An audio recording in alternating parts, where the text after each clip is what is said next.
Hello बच्चों, future doctors. मैं AMG sir Sharda पीठ के यूट्यूब चैनल पे आप सभी का स्वागत करता हूं। I hope you are doing well and good for your NEET exams. आज का हमारा टॉपिक है ह्यूमन रिप्रोडक्शन और एम्ब्रियोनिक डेवलपमेंट का कंटिन्यूएशन है। आज का सेपरेट टॉपिक है, सिर्फ इसी टॉपिक का आपको लेक्चर मिलेगा। नेक्स्ट टॉपिक हम एम्ब्रियोलॉजी स्टार्ट करेंगे, उसके फिर आपको एक फुल लेंथ वीडियो एम्ब्रियोलॉजी का मैं आपको प्रोवाइड करूंगा। तो आज मेंस्ट्रुअल साइकिल का टॉपिक है, इससे स्टार्ट करते हैं। आप देख सकते हैं पीछे ये मेंस्ट्रुअल साइकिल का एक डायग्रामेटिक रिप्रेजेंटेशन है, जिसमें आपको ये पता चलेगा कि एक मेंस्ट्रुअल साइकिल के फेजेस। तो सबसे पहले आप देखो यहाँ पर मेंस्ट्रुएशन फेज है। यही जो मेंस्ट्रुएशन फेज है, इस मेंस्ट्रुएशन फेज को बोलते हैं ब्लीडिंग फेज। क्या बोलते हैं? Bleeding phase. इस समय जो ऋतुस्राव है, जो चक्र है, मासिक चक्र, वो फीमेल्स का चलता है। मेंस्ट्रुएशन के बाद अगले चक्र के लिए फिर से तैयारी होगा। उसके लिए जो फेस यहाँ पर लिखा है वो है प्रोलिफरेटिव फेस। अभी नोट्स भी है आपको, ये तो बस एक फर्स्ट स्लाइड है जिसमें आपको एक ब्लूप्रिंट दिखाया जा रहा है कि सारे जो साइकिल्स हैं वो कैसे काम करते हैं। उसके बाद यहाँ पर ओव्यूलेशन है, और ओव्यूलेशन के बाद सबसे एंड में फाइनल और आखिरी फेज, जिसे स्रावी या सिक्रेटरी फेज बोलते हैं। सही है? चलो, अब आप यहाँ पर मैंने नोट्स बोर्ड एग्जाम के हिसाब से नीट के लिए जितने भी हार्ड पॉइंट्स हैं, की पॉइंट्स हैं, वो सारा मैं आपको नोट्स में प्रोवाइड किया हूँ। ये नोट्स को पढ़ने के बाद कॉम्पिटिटिव एग्जाम के लिए आपको और कहीं या किसी और 3-4 अलग अलग बुक्स को या वीडियोस को देखने की जरूरत नहीं है। यही जो वीडियो है, जो पूरा कंटेंट है, वो आपके एंट्रेंस एग्जाम के लिए सफिशिएंट है। 12th बोर्ड भी कवर हो रहा है इसमें, और नीट का जो एग्जाम है वो भी इसमें कवर हो जाएगा। सही है? चलो स्टार्ट करते हैं। तो आप देखो, मेंस्ट्रुअल साइकिल जो है, इसका जो टोटल रेंज है वो 24 से 35 दिन का चलेगा ये। अब ये जो रेंज है, इस रेंज को हम 4 अलग फेजेस में डिवाइड किए हैं। पहला फेजेस है मेंस्ट्रुअल फेज, जिसे ब्लीडिंग फेज भी बोलते हैं। तो ये जो मेंस्ट्रुअल या ब्लीडिंग फेज है, इसी से अपन साइकिल की शुरुआत करेंगे, और पहले जो 4-5 दिन है उसमें जो ब्लीडिंग वाला फेज होगा, उस ब्लीडिंग वाले फेज में या इस मेंस्ट्रुएशन फेज में ओवरीज और यूट्रस दोनों में साइमल्टेनियस इवेंट्स चलते रहते हैं। अब हम कैसे पढ़ते हैं इसे? हम इसे एक पैराग्राफ के अंदर पढ़ लेते हैं, बट ऐसा नहीं करना, इससे कंफ्यूजन होता है। इससे आपको रटने की जरूरत पड़ेगी। अगर समझना है तो आपके लिए मैंने हर फेजेस में गर्भाशय और अंडाशय, यूट्रस और ओवरी, ये दोनों में क्या क्या साइमल्टेनियस इवेंट्स होते हैं, उसको मैंने अलग अलग हेडिंग में दिया है। तो हम पहले क्या पढ़ने वाले हैं कि ये जो मेंस्ट्रुअल फेज है, इसमें अंडाशय या ओवरीज के भीतर क्या प्रक्रियाएं होती हैं। तो देखो क्या हो रहा है, यहाँ पर लिखा है फॉलिकल स्टिमुलेटिंग हार्मोन। ठीक है, एफएसएच रिलीज हुआ। एफएसएच के प्रभाव या इफेक्ट क्या हुआ? जो पीजीसीज थे, प्राइमोर्डियल जर्म कोशिकाएं, उन प्राइमोर्डियल जर्म कोशिकाओं से क्या बनना है? प्राथमिक पुटिका। क्या बन रहा है बेटा? प्राथमिक पुटिका। प्राथमिक पुटिका के बाद क्या बन रहा है? द्वितीय पुटिका या secondary follicle.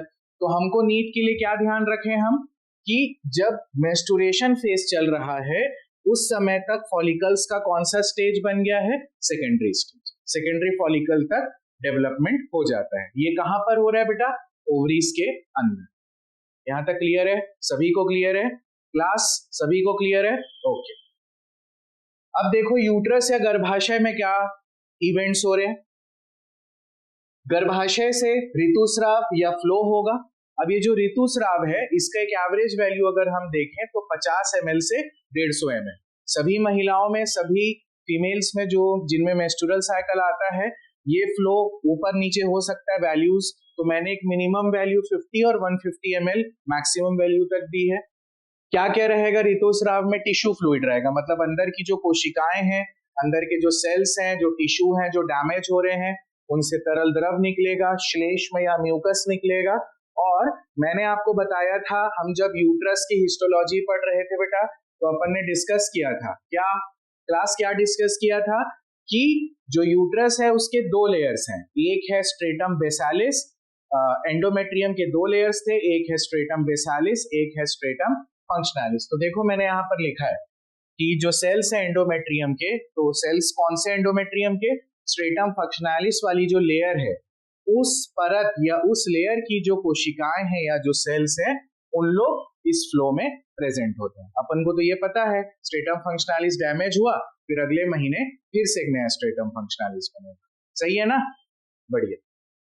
Discharge occurs because of decrease in progesterone और एस्ट्रोजन। अगर डायरेक्ट क्वेश्चन कहीं पूछता है किसी एमसीक्यू में कि मेंस्ट्रुअल फ्लो या ऋतुस्राव होने के मुख्य हार्मोन्स कौन से हैं, तो आपको जवाब क्या देखना है, प्रोजेस्टेरॉन और एस्ट्रोजन। अगर प्रोजेस्टेरॉन और एस्ट्रोजन का लेवल बहुत कम हो गया फीमेल्स में तो उस केस में इनमें मेंस्ट्रुअल फ्लो या ऋतुस्राव हो जाएगा। फिर प्रोजेस्टेरॉन और एस्ट्रोजन, ये वाला पॉइंट हो गया, तो ये हमारा फर्स्ट फेज क्लियर हो गया, मेंस्ट्रुअल और ब्लीडिंग फेज। इसमें मैंने आपको ओवरीज के अंदर के भी इवेंट्स बता दिए और यूट्रस या गर्भाशय में क्या क्या चेंजेस हो रहे हैं हमने ये वाला पार्ट भी डिस्कस कर लिया। क्लास सबको क्लियर है, गुड। नेक्स्ट आते हैं प्री ओव्यूलेटरी फेज। प्री मतलब पहले, तो अंडोत्सर्जन या ओव्यूलेशन का पहला पद, उससे पहले वाला चरण। क्या बोल रहा है इसमें, प्री ओव्यूलेटरी फेज में पहला पॉइंट इंपॉर्टेंट मार्क करेंगे, वेरिएबल या अस्थायी फेज। अब वेरिएबल या अस्थायी फेज में हमको क्या याद रखना है, अब ये जो प्री ओव्यूलेटरी फेज है, इस प्री ओव्यूलेटरी फेज में अपने लिए इंपॉर्टेंट वर्ड क्या है, वेरिएबल या अस्थायी फेज, और ये कितने दिनों तक चलता है, 6 से 13 दिनों तक चलता है। तो इसमें स्टार मार्क हो गया है, ये वेरिएबल फेज है और इसका जो विंडो है, वर्किंग विंडो है, वो 6 से कितना दिन है बेटा, 13 दिन। उसके बाद अब देखते हैं कि ओवरीज के अंदर क्या इवेंट हो रहे हैं। तो ओवरीज के अंदर हमको क्या क्या इवेंट मिलेगा, ओवरीज के अंदर क्या क्या हो रहा है, जो सेकेंडरी फॉलिकल है, जो सेकेंडरी फॉलिकल है वो एस्ट्रोजन और इनहिबिन का सिक्रीशन कर रहा है। किसका सिक्रीशन कर रहा है, एस्ट्रोजन और इनहिबिन। अब ये जो एस्ट्रोजन और इनहिबिन है, ये एस्ट्रोजन और इनहिबिन कहां से आया बेटा, क्लास जल्दी बोलो, जो एस्ट्रोजन और इनहिबिन है वो कहां से आया, वेरी गुड, एस्ट्रोजन और इनहिबिन का सिक्रीशन कहां से हो रहा है बेटा, थीका की परत से, थीका की लेयर से। तो एस्ट्रोजन और इनहिबिन, अब इस एस्ट्रोजन और इनहिबिन के कारण क्या होता है, एफएसएच का लेवल कम हो जाता है। क्यों एफएसएच का लेवल कम होगा, एनीवन, जो ऑनलाइन पोर्टल में देख रहे हैं बेटा, आप लोग कमेंट्स में बताएंगे इस वीडियो के कि यहाँ पर जो एफएसएच का डिक्रीज है उसका क्या इफेक्ट है। तो एफएसएच के डिक्रीज होने का क्या इफेक्ट है, एफएसएच कम होगा तो दूसरा फॉलिकल डेवलप नहीं होगा। यहाँ तो ऑलरेडी अपन फॉलिकल्स डेवलप पढ़ चुके हैं ना, यहाँ तक अपन को बन चुका था secondary follicle, primary secondary follicle, तो हमको और फॉलिकल तो नहीं चाहिए, महीने में एक फॉलिकल को ही अपन को परिपक्व कराना है, मैच्योर कराना है। तो एफएसएच जो यहाँ पर कम होता है वो किसकी वजह से होता है, एस्ट्रोजन। तो अगर एग्जाम में क्वेश्चन आता है कि एक से ज्यादा फॉलिकल मैच्योर अगर हो जाते हैं तो इसके लिए कौन से हार्मोन का लेवल रिस्पॉन्सिबल है, तो आप क्या जवाब देंगे, एस्ट्रोजन। अगर थीका से किसी भी कारण से एस्ट्रोजन और इनहिबिन का रिलीज नहीं होता है तो यहाँ पर मल्टीपल फॉलिकल्स एक ही महीने में क्या हो सकते हैं बेटा, मैच्योर हो सकते हैं। तो ये हमको नहीं चाहिए। तो एस्ट्रोजन और इनहिबिन के कारण एफएसएच डिक्रीज हुआ, जिसके कारण जो दूसरी पुटिकाएं या दूसरे फॉलिकल्स हैं उन लोग ग्रो होना बंद हो गए, सही है ना। अब जो फॉलिकल मैच्योर हो रहा है वो फाइनली कौन सा स्टेज बनाएगा, ग्राफियन फॉलिकल। ग्राफियन फॉलिकल को हम हिंदी में क्या बोलते हैं, परिपक्व पुटिका। क्या बोलते हैं बेटा, परिपक्व पुटिका। अब मैच्योर फॉलिकल हो गया ग्राफियन फॉलिकल। अब मैंने यहां नोट करके लिखा है, नोट करके क्या लिखा है कि मेंस्ट्रुअल फेज, फर्स्ट फेज और प्री ओव्यूलेटरी फेज, इन दोनों फेज को साथ मिलाकर ही फॉलिक्यूलर फेज बोलते हैं। क्या बोलते हैं, फॉलिक्यूलर फेज। क्यों ऐसा फॉलिक्यूलर फेज बोलते हैं, क्योंकि इन दोनों फेजेस में ही आप देख सकते हो किनका डेवलपमेंट हो रहा है, फॉलिकल्स, सही है। तो मेंस्ट्रुअल फेज और प्री ओव्यूलेटरी फेज, इन दोनों को साथ मिलाकर हम क्या बोलते हैं बेटा, फॉलिक्यूलर फेज, सही है। इस पेज में किसी को कोई डाउट, एनीवन, क्लास? अगर ऑनलाइन पोर्टल में किसी स्टूडेंट को डाउट है तो आप कमेंट्स में पूछ सकते हैं। आइए नेक्स्ट स्लाइड चलते हैं। नेक्स्ट है यूट्रस में क्या चेंजेस हो रहा है। यहां पर अपन ने पढ़ा ओवरीज, प्री ओव्यूलेटरी फेज का।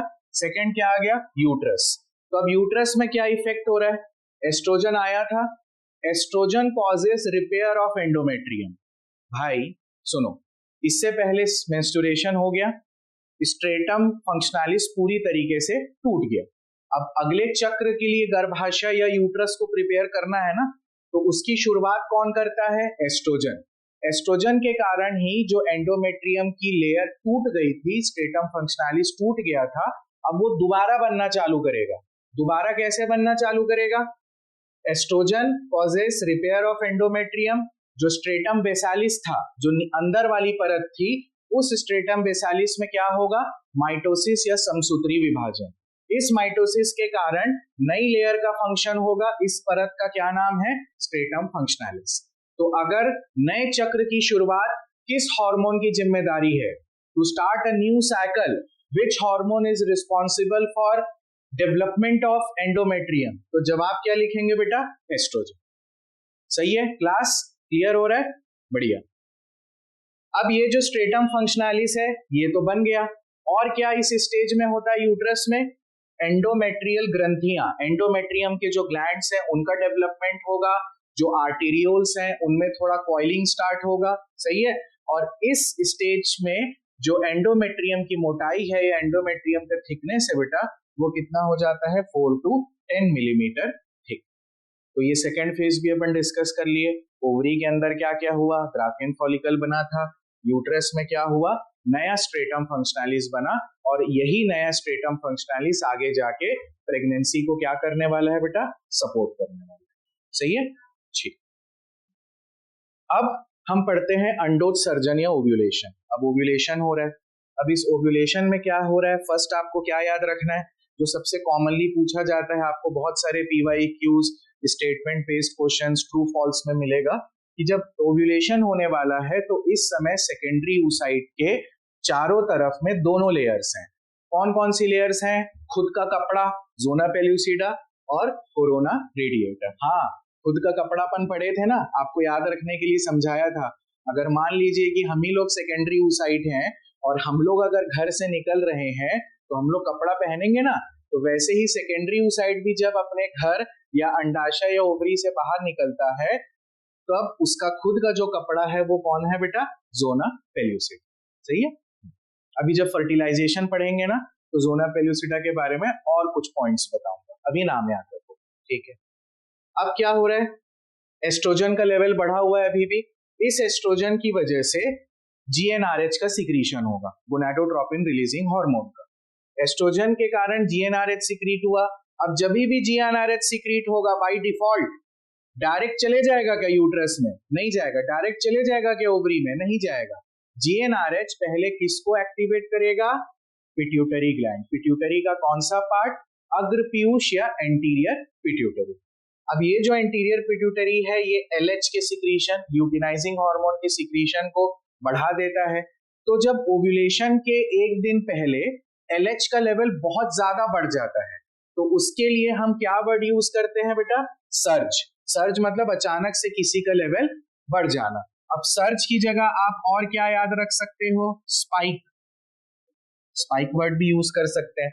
ऐसा बुक में हमारे ग्राफ में बना है ना LH का अचानक से ओव्यूलेशन के दिन, तो उसी के लिए क्या वर्ड यूज किया गया है, सर्ज या स्पाइक, सही है। तो LH का सर्ज हुआ। अब इसी LH की वजह से क्या होगा, rupture of Graafian follicle and thereby ovulation. तो मैंने तो यहाँ पर पॉइंट लिख दिया है आपके लिए, बट ये LH के कारण क्या होता है, जो ओवरी के अंदर और ग्रैनुलोसा वाला पार्ट है, जो पूरा स्ट्रोमा वाला पार्ट है जिसमें कोलेजन भरे होते हैं ना, वो डिसॉल्व होना चालू हो जाते हैं। तो अंदर से फॉलिकल्स की जो आउटर मेम्ब्रेन है, परत है, वो कमजोर पड़ जाती है। तो एक बार टाइम ऐसा आएगा कि जो पार्ट है, फॉलिकल का जो पार्ट है ब्रेक होगा, ओवरी का बाहर वाला एपिथेलियम ब्रेक होगा, और कौन सा प्रोसेस हो जाएगा, ओव्यूलेशन। तो ओव्यूलेशन के लिए कौन सा हार्मोन रिस्पॉन्सिबल है, LH। अगर मान लो LH ऑप्शन में नहीं आया, मान लो कि ऐसा क्वेश्चन आया ओव्यूलेशन के लिए कौन जिम्मेदार है भाई, लेकिन हमको ऑप्शन में क्या नहीं दिया है, LH नहीं दिया है, तो हम तब किसे टिक करेंगे, एस्ट्रोजन। क्योंकि कहीं ना कहीं, ध्यान दो क्लास, क्योंकि कहीं ना कहीं इसी एस्ट्रोजन की वजह से GnRH सीक्रेट हुआ, और इसी GnRH की वजह से क्या रिलीज हो रहा है भाई? LH। आया? क्लियर है? आ रहा है समझ? सही है। तो LH के कारण ओव्यूलेशन हो गया। अब ओव्यूलेशन के बाद हम पढ़ते हैं पोस्ट ओव्यूलेटरी फेज। अभी जो पोस्ट ओव्यूलेटरी फेज है इसको ल्यूटियल फेज भी बोलते हैं और इसे सिक्रीटरी फेज भी बोलते हैं। सही है? तो ये जो ओव्यूलेटरी फेज है ड्यूरेशन वाइज अगर हम अवधि के अनुसार देखें तो ये कांस्टेंट है, ये एक स्थायी अवस्था है। इससे पहले अपन ने क्या पढ़ा था?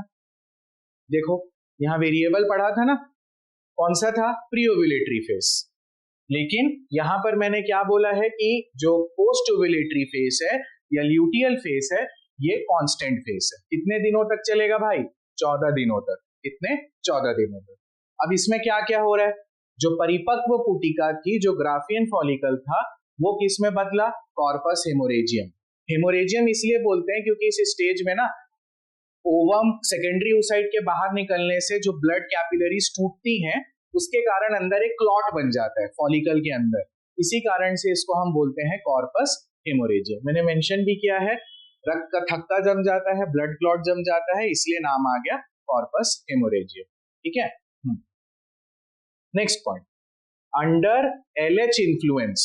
LH के कारण, देखो LH तो अभी भी है ना, हम कहीं पर भी अभी नहीं पढ़े हैं कि अब LH कम हो गया है। LH का अपन स्पाइक पढ़े थे ओवुलेशन के दिन, लेकिन अभी ये नहीं पढ़े हैं कि LH एकदम कम हो गया है। अभी भी जो फीमेल ब्लड में LH है, इस LH के कारण जो थीका के और ग्रैनुलोसा सेल्स हैं उनमें मॉडिफिकेशन बोल लो या उनमें कुछ चेंजेस होते हैं, उनमें येलो कलर के पिगमेंट्स डेवलप होते हैं। उस प्रोसेस को ल्यूटिनाइजेशन बोलते हैं, चेंज होने वाले को। और ल्यूटिनाइजेशन के प्रोसेस के बाद जो फॉलिकल का स्टेज बनता है उसे हम बोलते हैं कॉर्पस ल्यूटियम। क्या बोलते हैं? Corpus luteum.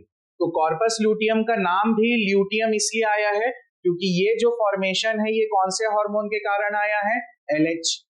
तो ये क्वेश्चन भी आ सकता है कि भाई कॉर्पस ल्यूटियम का नाम कॉर्पस ल्यूटियम है, ल्यूटियम वर्ड कहां से आया, क्या कारण है इसके पीछे? तो आपको कारण पता चल गया क्योंकि इसका फॉर्मेशन कौन से हार्मोन के इन्फ्लुएंस के कारण हुआ है? LH। आ रहा है समझ क्लास? बढ़िया, अच्छे से आ रहा है। चलिए, थैंक यू। अब कॉर्पस ल्यूटियम का काम क्या है? कॉर्पस ल्यूटियम दो हार्मोन्स रिलीज करता है। ये क्वेश्चन है। कॉर्पस ल्यूटियम इस मेंस्ट्रुअल साइकिल के समय दो हार्मोन्स मेनली रिलीज करेगा, प्रोजेस्टेरॉन और एस्ट्रोजन। जो प्रोजेस्टेरॉन का सीक्रीशन है, प्रोजेस्टेरॉन का सीक्रीशन अधिक होगा एज कंपेयर टू एस्ट्रोजन। देखो, अगर मुझे ये बोलना है कि इसका सीक्रीशन ज्यादा हो रहा है तो मुझे ज्यादा या मोर तभी मैं बोल पाऊंगा जब मैं सामने वाले को लेस बोल सकूं। लेकिन जब मैं लेस बोल रहा हूं तो लेस या कम का मतलब ये नहीं है कि बहुत कम। लेस का मतलब ये है प्रोजेस्टेरॉन के मुकाबले एस्ट्रोजन कम है। आ रहा है ना मेरी बात समझ? प्रोजेस्टेरॉन अधिक सीक्रीट हो रहा है, उसके मुकाबले एस्ट्रोजन का सीक्रीशन क्या होगा? कॉर्पस ल्यूटियम से थोड़ा कम होगा। लेकिन अगर पूछा कि कॉर्पस ल्यूटियम कौन कौन से हार्मोन रिलीज करता है, क्या ओनली प्रोजेस्टेरॉन की ओनली एस्ट्रोजन की बोथ, तब आप किसे टिक करेंगे बेटा? बोथ। सही है, गुड। अब ये जो कॉर्पस ल्यूटियम बना ना, इन लोग प्रोजेस्टेरॉन एस्ट्रोजन रिलीज कर रहे हैं और इस प्रोजेस्टेरॉन की वजह से ही जो एंडोमेट्रियम का थिकनेस है वो सबसे मोटा हो जाता है, जो प्रेगनेंसी को सपोर्ट करेगा। इसलिए प्रोजेस्टेरॉन को हम बोलते हैं क्या? Pregnancy hormone. नोट कर लेना सब, P से प्रोजेस्टेरॉन, P से प्रेगनेंसी हार्मोन। ठीक। अब देखो यहाँ दो पॉसिबिलिटीज है। क्या पॉसिबिलिटी है? अगर फर्टिलाइजेशन नहीं हुआ, ठीक है, तो अगर फर्टिलाइजेशन नहीं हुआ तो क्या होगा? कॉर्पस ल्यूटियम 2 हफ्ते 14-15 दिन के बाद डिग्रेड हो जाएगा नॉर्मली। ठीक। अगर फर्टिलाइजेशन हुआ, अगर फर्टिलाइजेशन हुआ तो अभी तो पूरा एम्ब्रियोजेनेसिस करना है, अभी तो इम्प्लांटेशन होना है, अभी बहुत सारे फेजेस है। तो फर्टिलाइजेशन अगर हो गया तो कॉर्पस ल्यूटियम रुकेगा, जिंदा रहेगा, परसिस्ट रहेगा। कॉर्पस ल्यूटियम को कौन जिंदा रखता है उसके नॉर्मल लाइफ से? More than 2 weeks. कौन सा hormone? HCG, human chorionic gonadotropin. आपको नाम में ही पता चल रहा है कोरियोनिक मतलब कौन सी लेयर है? कोरियन। आप ट्रोफोब्लास्ट भी याद रख सकते हो अगर मान लो किसी MCQ में ट्रोफोब्लास्ट पूछ लिया तो। तो ट्रोफोब्लास्ट भी याद रखना है और कोरियन भी याद रखना है, सही है। तो HCG कॉर्पस ल्यूटियम को अपने नॉर्मल लाइफ से बनाकर रखेगा। HCG कब रिलीज होगा, देखो इसमें भी कितने क्वेश्चन है। अब पूछे HCG कब रिलीज होगा, अगर आप रट लिए तो आपको नहीं पता रहेगा कि HCG तभी रहेगा जब फर्टिलाइजेशन का प्रोसेस हो जाए। तो जब फर्टिलाइजेशन हुआ, HCG बना, HCG हार्मोन के कारण जो कॉर्पस ल्यूटियम है वो 14-15 दिनों से आगे तक प्रेजेंट रहेगा, जब तक फीमेल में प्लासेंटा का फॉर्मेशन ना हो जाए। एक बार जब प्लासेंटा बन जाएगा ना, तो ये जितना भी प्रोजेस्टेरोन एस्ट्रोजन हार्मोन है वो प्लासेंटा रिलीज करना चालू कर देगा। तब तक कौन करेगा, कॉर्पस ल्यूटियम। कॉर्पस ल्यूटियम को कौन बनाए रख रहा है भाई, HCG, ठीक है। ओके, नोट में क्या मेंशन किया है, LH और HCG का सेम इफेक्ट है। अभी अपन पढ़े थे ना, LH के कारण फॉलिकल ओव्यूलेशन, फिर यहाँ LH के कारण कॉर्पस ल्यूटियम बना, फिर मैंने यहाँ बताया कि HCG भी कॉर्पस ल्यूटियम को बना के रखता है, तो दोनों का सेम इफेक्ट है कॉर्पस ल्यूटियम में। इस पॉइंट को याद रखना, MCQ स्टेटमेंट में आ सकता है।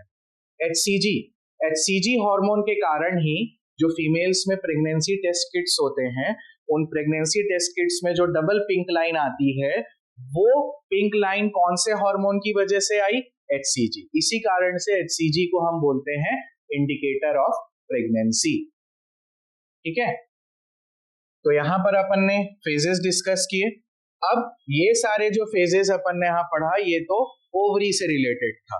अब अगला अपन को क्या पढ़ना है कि पोस्ट ओव्यूलेटरी फेज में जो यूट्रस है, इस यूट्रस में क्या होगा भाई, जो कॉर्पस ल्यूटियम है वो प्रोजेस्टेरोन और एस्ट्रोजन रिलीज कर रहा है, जिसका इफेक्ट यूट्रस में क्या होगा, यूट्रस की जो ग्रंथियां हैं, एंडोमेट्रियल ग्लैंड्स हैं, उनका सिक्रीटरी नेचर चालू हो जाएगा, उनके अंदर से सिक्रीशंस होंगे।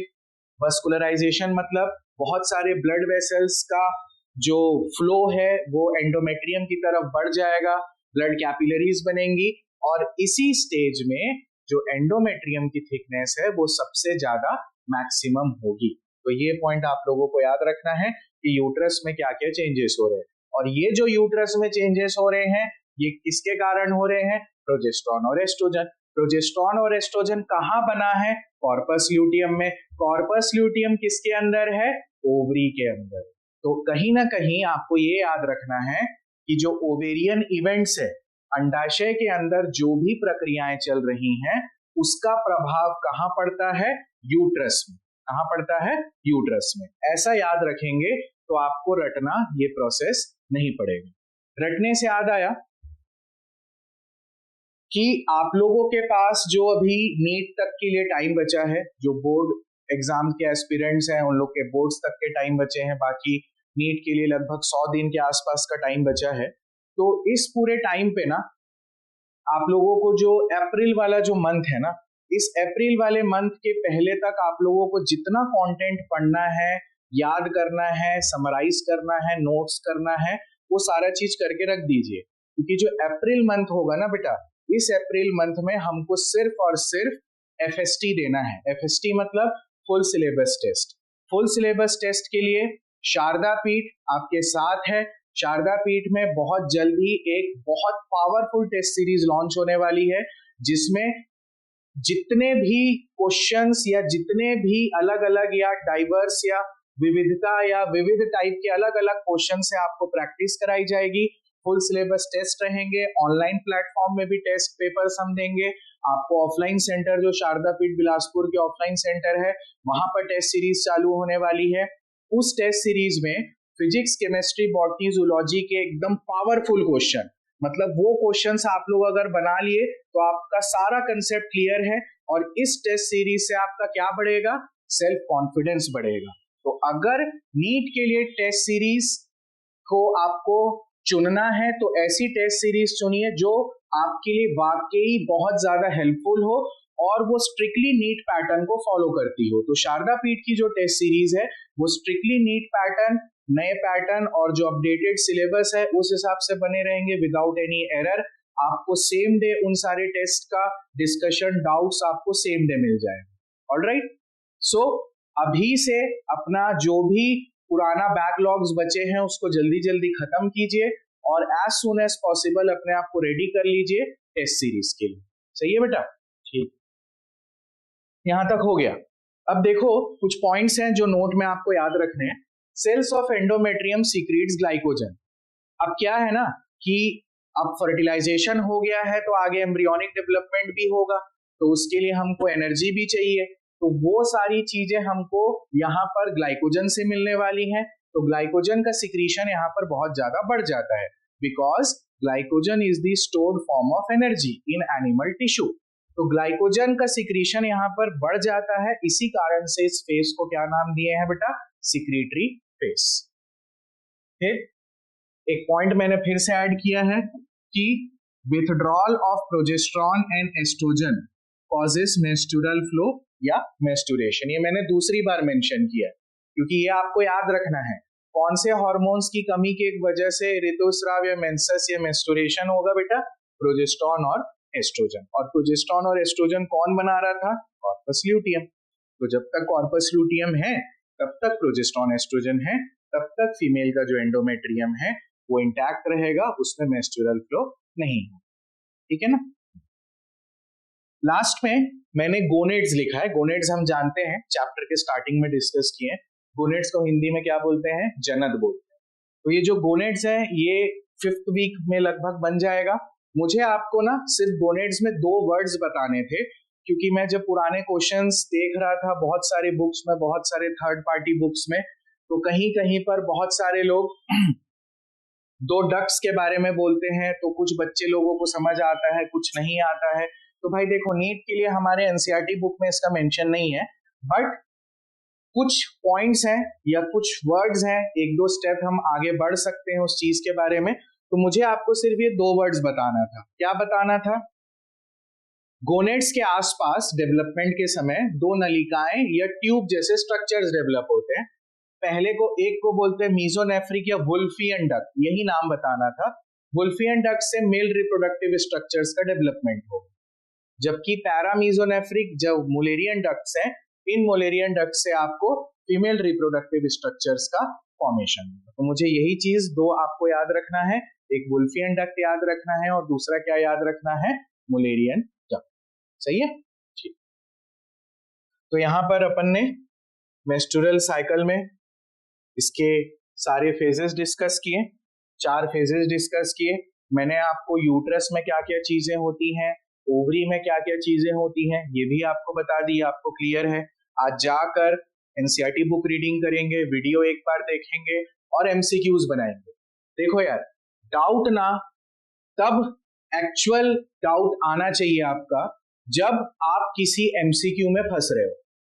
आपका जो डाउट, एक्चुअल जो डाउट है वो एमसीक्यू के बेसिस पर होना चाहिए, बिकॉज हमको एग्जाम में तो एमसीक्यूज बनाना है, हमको सब्जेक्टिव एग्जाम तो नहीं देना है नीट में। हाँ, जो बोर्ड एग्जाम वाले हैं उन लोग को पढ़ते पढ़ते जो कुछ डाउट्स हैं आप पूछ सकते हैं हमसे, बट जो नीट एस्पिरेंट्स हैं जो इसी साल नीट देने वाले हैं, 12th वाले भी इसके बाद देंगे अपने बोर्ड एग्जाम के बाद, तो आप लोगों के जो डाउट्स है ना वो एमसीक्यूज को बनाने के समय अगर आपके जो डाउट्स हैं those are your actual doubts, क्योंकि आप उस क्वेश्चन में फंस रहे हो, मतलब उस क्वेश्चन में अपन को कैसे अप्रोच करना है, कैसे उस क्वेश्चन को सॉल्व करना है, ये बहुत इंपॉर्टेंट पार्ट है। तो शारदा पीठ में आपको सभी सब्जेक्ट्स के बारे में, इनके बारे में भी सारी चीजें बताई जाएंगी पढ़ाने के अलावा। सिर्फ पढ़ाई तो सबसे जरूरी है, लेकिन सिर्फ याद रटने से और पढ़ने से नहीं है, कुछ कुछ टिप्स एंड ट्रिक्स होते हैं क्वेश्चंस को सॉल्व करने के लिए, क्वेश्चंस को अप्रोच करने के लिए। तो उसका तैयारी हम आपको यहाँ पर ऑनलाइन ऑफलाइन सेंटर्स दोनों में करवाएंगे। ठीक है, तो ये हो गए फेजेस। अब लास्ट में को समराइज करने के लिए इसका एक ग्राफिकल रिप्रेजेंटेशन मेंस्ट्रुअल साइकिल का। तो मेंस्ट्रुअल साइकिल का ग्राफिकल रिप्रेजेंटेशन में अगर हम देखें तो हमको सबसे पहले याद रखेंगे अपन anterior pituitary hormones. Anterior pituitary hormones मतलब एफएसएच और एलएच। अब जैसे मैं यहां पर लिखा एफएसएच, फॉलिकल स्टिमुलेटिंग हार्मोन। अब ये जो एफएसएच या फॉलिकल स्टिमुलेटिंग हार्मोन है, इसके कारण क्या डेवलप हो रहे हैं? फॉलिकल्स डेवलप हो रहे हैं। तो कौन सा हार्मोन बन रहा है? तो एस्ट्रोजन। एस्ट्रोजन यहाँ पर बन रहा है, तो यहाँ पर एंडोमेट्रियम का क्या हो रहा है? प्रोलिफरेशन। सही है ना? देखो ग्रीन वाला है FSH, तो स्टार्टिंग में FSH बढ़ा, फॉलिकल्स बढ़े, फॉलिकल्स के बढ़ने के कारण कौन सा हार्मोन यहाँ पर बढ़ रहा है? Oestradiol, oestrogen. अब इस एस्ट्रोजन के कारण जो एंडोमेट्रियम टूट गई थी उसमें दोबारा से माइटोसिस हो रहा है, ग्रोथ हो रहा है, और नई फंक्शनल लेयर का क्या होगा बेटा? फॉर्मेशन होगा। ठीक है, अब आप देखो कि साइकिल का जब मिड आया साइकिल में, तो FSH का लेवल है अभी भी यहाँ। अगर आपसे पूछा जाए कि ओव्यूलेशन के दिन कौन से हार्मोन्स का लेवल बढ़ते हैं, तो देखो ओव्यूलेशन के दिन तो FSH भी बढ़ रहा है, LH भी बढ़ रहा है, लेकिन ज्यादा क्या बढ़ रहा है? LH बढ़ रहा है, और इसी LH के कारण क्या हो रहा है बेटा? यहाँ पर ओव्यूलेशन हो रहा है, लेकिन बढ़ता तो दोनों है। सही है ना? तो ये जो माइनर डिटेल्स है ना बायोलॉजी में, ये ज्यादा इंपॉर्टेंट है। मेजर डिटेल्स तो हर जगह पढ़ाते हैं, हर बच्चे को पता है, बट ज्यादा इंपॉर्टेंट क्या है भाई? Minor details. छोटी चीजें ज्यादा मैटर करेंगी यहाँ। ठीक है, तो LH भी बढ़ रहा है, FSH भी हो रहा है, लेकिन ओव्यूलेशन किसके कारण हुआ? LH के कारण। अब आप देखो कि यहाँ पर ओव्यूलेशन हुआ, और ओव्यूलेशन के बाद तुरंत LH का लेवल डिप हो गया। ठीक है, LH का लेवल डिप हुआ, लेकिन LH अभी भी नियर टू नॉर्मल है। तो इसी LH की वजह से कौन सा स्ट्रक्चर बना? Corpus luteum. तो कॉर्पस ल्यूटियम का नाम, ये जो ल्यूटियम पड़ा है, ये भी कौन से हार्मोन की वजह से है? Luteinizing hormone. ल्यूटिनाइजिंग हार्मोन मतलब LH, इसी के कारण नाम पड़ेगा। ठीक है, हो गया। ओव्यूलेशन के बाद और क्या देखे आप? ओव्यूलेशन के बाद आपने देखा कि एस्ट्रोजन का लेवल भी यहाँ पर क्या हो गया भाई? डिप हो गया। अब एस्ट्रोजन का लेवल यहाँ पर डिप हुआ, कॉर्पस ल्यूटियम बना। कॉर्पस ल्यूटियम बनने तक क्या हुआ? अब देखो यहाँ जैसी कॉर्पस ल्यूटियम है, इस कॉर्पस ल्यूटियम से अचानक से यहाँ पर ये पर्पल कलर या प्रोजेस्टेरॉन का लेवल क्या हो गया? बढ़ गया। लेकिन प्रोजेस्टेरॉन ही सिर्फ अकेले बढ़ा है क्या? नहीं सर, प्रोजेस्टेरॉन के साथ और क्या बढ़ा है भाई? एस्ट्रोजन। लेकिन ज्यादा क्या बढ़ा है? प्रोजेस्टेरॉन। तो ओव्यूलेशन के दिन भी दोनों हार्मोन्स बढ़े थे, LH भी बढ़ा था, FSH भी बढ़ा था, लेकिन ओव्यूलेशन किससे हुआ था? LH से। यहाँ पर भी वही है, कॉर्पस ल्यूटियम दोनों रिलीज कर रहा है, ज्यादा क्या रिलीज हो रहा है? प्रोजेस्टेरॉन रिलीज हो रहा है, लेकिन बढ़ तो दोनों रहा है ना। हाँ, तो क्वेश्चन क्या पूछ रहा है उसको ध्यान देना। तो ऐसे सब क्वेश्चंस के लिए इसलिए मैं अपने स्टूडेंट्स को रिकमेंड करता हूं कि जब आप क्वेश्चन पढ़ रहे हैं बायोलॉजी का, तो हाथ में पेन या पेंसिल रखें और हर वर्ड को पढ़ें, ऐसा ऐसा करके। तो क्या होगा कि इंग्लिश में इज एंड द, ये सारे वर्ड से ही सारा खेल बदल जाता है ना? तो आप लोगों को क्वेश्चन ध्यान से पढ़ना है कि क्या पूछा जा रहा है। ठीक है, हो गया ये। प्रोजेस्टेरॉन जो ये है, आप देखो इसी प्रोजेस्टेरॉन के कारण जो एंडोमेट्रियम का थिकनेस है वो यहाँ पर सबसे मैक्सिमम है। तो इसी हाई लेवल ऑफ प्रोजेस्टेरॉन के कारण एंडोमेट्रियम की थिकनेस मेंटेन रहती है। इसलिए मैंने आपको अभी बोला था कि प्रोजेस्टेरॉन को हम और क्या बोलते हैं? Pregnancy hormone. ये जब एक्टिव रहेगा तभी तो प्रेगनेंसी सपोर्ट हो पाएगा ना। सही है भाई? चलिए, अब LH का लेवल साइकिल के एंड में कम हो रहा है, और आप देख सकते हैं कि FSH का लेवल धीरे धीरे बढ़ रहा है, क्योंकि अब नया साइकिल आएगा तो फिर से फॉलिकल को ग्रो कराना है। तभी तो यहाँ पर FSH ज्यादा था ना। देखो ये FSH अब धीरे धीरे बढ़ रहा है, LH कम हो रहा है। किसके मुकाबले कम हो रहा है LH? FSH के। तो जब LH कम हुआ तो देखो यहाँ पर प्रोजेस्टेरॉन भी कम हो गया, और येलो वाली लाइन मतलब एस्ट्रोजन भी कम हो गई। अब अभी अपन पढ़े थे कि अगर प्रोजेस्टेरॉन और एस्ट्रोजन का लेवल कम हो गया फीमेल में, तो फीमेल में क्या होगा? मेंस्ट्रुएशन या मेंसेस। तो आप देखो कि ये जो एंडोमेट्रियम की लेयर है, ये एंडोमेट्रियम की लेयर कोरोड होना या डिग्रेड होना चालू हो गई, और इसी के बाद फीमेल्स में मेंसेस या फ्लो होना चालू हो जाएगा। ठीक है, तो ये था हमारे मेंस्ट्रुअल साइकिल टॉपिक का एक ग्राफिकल रिप्रेजेंटेशन। इसमें मैंने एक चीज और ऐड की थी, बॉडी टेम्परेचर। फीमेल का बॉडी टेम्परेचर पूरे साइकिल में मतलब एकदम नियर टू कांस्टेंट नहीं रहता जैसे मेल्स में है। मेल्स में भी फ्लक्चुएशन होते हैं, बट फीमेल्स में थोड़ा ज्यादा होता है। क्या ज्यादा होता है? ओवुलेशन के पहले तक बॉडी टेम्परेचर 0.5 डिग्री 0.7 डिग्री थोड़ा कम रहेगा, 36 के आसपास रहेगा। ओवुलेशन के आने के पास या जस्ट बाद नियर टू नॉर्मल होगा 37 के आसपास। फिर ये 37 मेंटेन है, लेकिन फिर साइकिल के एंड में और नए साइकिल के स्टार्टिंग में ये जो बॉडी का टेम्परेचर है ये फिर से थोड़ा सा फीमेल्स में क्या हो जाता है भाई, डिप हो जाता है। ठीक है, तो ये है मेंस्ट्रुअल साइकिल का टॉपिक। आई होप आप सभी को मेंस्ट्रुअल साइकिल समझ आया होगा। एक दो बार वीडियो देखना पड़ेगा, एनसीईआरटी बुक पढ़ना पड़ेगा, इतना काफी है। ये दोनों काम करके आज रात को क्या बनाएंगे, 50 एमसीक्यू बनाएंगे जहां तक अपन ने पढ़ा है। या सिर्फ मेंस्ट्रुअल साइकिल के आप 25-30 क्वेश्चन बनाओ, 2-3 जगह से क्वेश्चन जहां पर भी हैं उसको बना के देखिए।